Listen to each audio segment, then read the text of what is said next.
Bible study number 3, Work of the Holy Spirit, part 1. People are living without godly fear, and the sin of this generation has reached God, so that God's wrath is poured on the world through plagues and other disasters. Today, we are going to meditate from John chapter 16, verses 7 to 11. Nevertheless, I tell you the truth. It is expedient for you that I go away. For if I go not away, the Comforter will not come unto you. But if I depart, I will send him unto you. And when he is come, he will reprove the world of sin and of righteousness and judgment. 9th verse says, Of sin because they believe not on me, of righteousness because I go to my Father and they see me no more, of judgment because the prince of this world is judged. When the Holy Spirit, in other name, he is called as the Comforter. When the Holy Spirit comes, he will convict the world of sin, righteousness and judgment. First, let us see what the Bible says of sin and the fate of sinners, and how can we come out of this sin. At present, the world is cautious of corona because within a month they are able to see the consequence of that disease. But sin is much more dangerous and it has its own consequences. God hates sin and loves sinners. In this context, we see what Jesus said about sin. Unbelief is sin, Jesus said, because they believe not on me.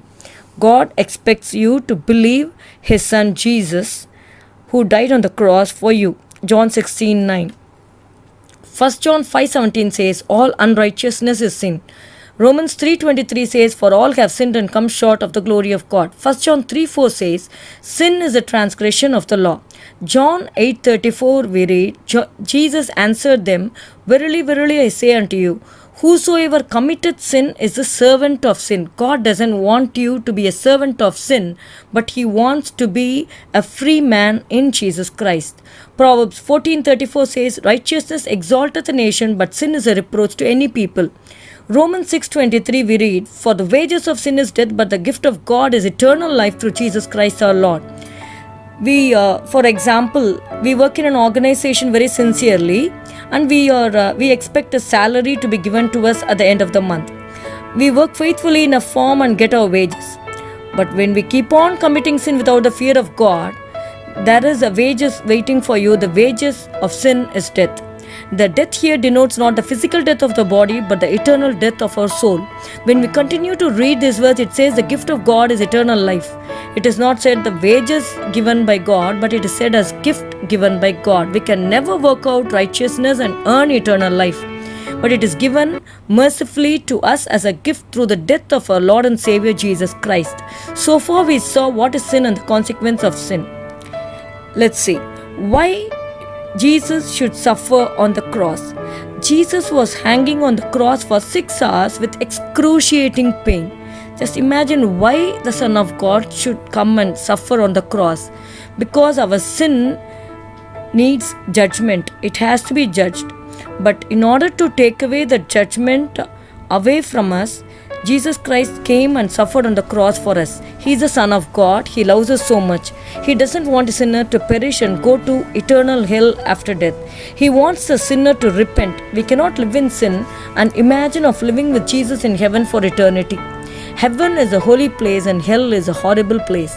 Hell was prepared for the devil and his followers. The blood of Jesus is available for you now.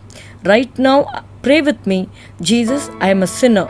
Wash me with your precious blood. I do not want to go to hell. I confess my sins and I come to you, Jesus. Please cleanse me. Fill me with the Holy Spirit, and I thank you for the grace you have given me to approach your throne of grace. You don't need any mediator to come to the throne of God. Jesus is very much alive and you can talk to him every day, every moment. Jesus died and rose again, and now he is alive to hear your prayers and help you in time of need. You may be in a solitary place, you may be in a solitary confinement where nobody can reach you. Even your loved ones are not able to come and take care of you because of your situation.